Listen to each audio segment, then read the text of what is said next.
별도 따다주고 싶은 마음, 소중한 사람에게는 무엇이든 해주고 싶기 마련이죠.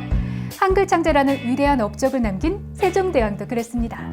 총애하는 후궁에게 직접 이것을 전해주었다는데요. 당시 너무나 귀해 일반 백성들은 꿈도 꾸지 못했다던 이것. 새콤달콤한 겨울과일 귤입니다. 뜨끈한 이불 속에서 까먹던 귤. 몇 개 먹었을 뿐인데 어느새 빈 박스만 남아 당황했던 기억 하나쯤은 있을 텐데요. 귤이 지구상에 등장한 건 약 800만 년 전이라고 합니다. 우리나라에서 정확히 언제부터 재배했는지 확실하지 않지만 일본 문헌에 사만으로부터 귤을 들여왔다는 기록을 통해 아주 오래전임을 알 수 있습니다. 기온에 민감한 귤은 따뜻한 제주도에서 재배되었는데요. 제주도민들에게는 큰 고통을 주기도 했습니다. 관리들의 수탈 때문이었죠. 초여름 귤꽃에 술을 세워놓고 열매가 맺히든 말든 꼭 그만큼의 수량을 채워야 했는데 부족하면 절도죄로 처벌받았어요. 백성들은 나무 뿌리를 뽑거나 끓는 물을 부어 고사시키기도 했는데요. 이렇게 외면당하던 귤이 다시 주목받게 된 건 1960년대. 육지에 소파라 대학 간다는 말이 있다면 제주도에는 대학나무가 있었습니다. 귤값이 비싸게 형성되면서 귤나무 몇 그루만 있어도 학자금을 마련할 수 있었기 때문이죠. 여기에 귤을 적극 장려하라는 당시 정부의 특별 지시가 내려지며 감귤 산업이 본격적으로 성장, 온 국민이 즐기는 겨울철 대표 과일로 자리 잡게 됩니다. 하지만 영원할 것 같던 귤 호황기, 위기가 찾아오는데요. 과일 생산의 수입 개방으로 과일이 다양해졌기 때문입니다.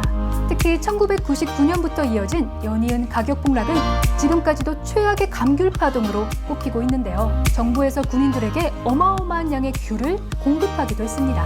당시 군 생활을 한 군인들은 1인 1박스는 기본, 먹어도 끝이 없는 귤 때문에 잊지 못할 추억들을 많이 쌓았다고 합니다. 제주도는 감귤 산업의 경쟁력 확보를 위해 노력 중인데요. 엄격한 품질 관리는 물론 신품종 재배도 본격화됐습니다. 품종 교배로 만들어낸 망감류, 한라봉, 레드향, 천혜향도 시중에서 쉽게 찾아볼 수 있게 되었죠.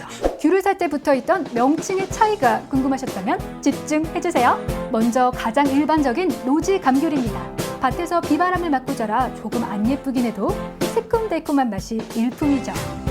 하우스 감귤은 비닐하우스에서 온도를 조절해 키운 귤인데요. 사계절 내내 귤을 먹을 수 있게 된 1등 공신입니다. 똑같은 하우스지만 난방 없이 비를 맞지 않도록 키우면 비가림 감귤인데요. 수분이 조절돼 더 달고 늦게까지 수확할 수 있습니다. 마지막으로 타이백은 폴리에틸렌 소재의 부직포인데요. 나무 아래 타이백을 깔면 빛을 반사해서 귤이 더 예쁘고 골고루 익게 됩니다. 당도도 훨씬 높지만 단점은 보다 비싸다는 사실이죠. 겨울철 국민 비타민 귤. 귤 2개면 하루에 필요한 비타민C를 거뜬히 충족할 수 있습니다. 면역력과 피로 회복에 좋지만 몸에서 합성되지 않아 직접 섭취해야 하는데요. 특히 흡연하시는 분들은 비타민C 소모가 많다고 하니 더 챙겨 드셔야겠죠. 귤에 붙어있는 하얀 실, 귤락이라 하는데요. 항균, 항바이러스 작용을 하는 헤스페르딘이 알맹이보다 풍부합니다. 혈관도 건강하게 하는 성분, 무심코 떼어냈는데 앞으로는 그냥 먹어야겠네요. 여기서 잠깐! 귤도 너무 과하게 먹으면 부작용이 나타날 수 있습니다. 비타민C 과다 섭취로 설사, 속쓰림 등의 증상과 함께 심할 경우 요로결석이 생길 수도 있대요. 역시나 많이 먹으면 당 수치도 높아지고 살이 찌기 때문에 하루 2개까지가 적당하다고 합니다. 제주도에선 귤을 구워 먹곤 하는데요. 수분은 날아가고 당이 농축돼 더 달콤하게 먹을 수 있습니다. 딱딱하고 신귤도 먹기 전 주무르면 되는데요. 과일을 숙성시키는 에틸렌이 분비돼 당도를 최대 20%까지 높여준다고 하네요.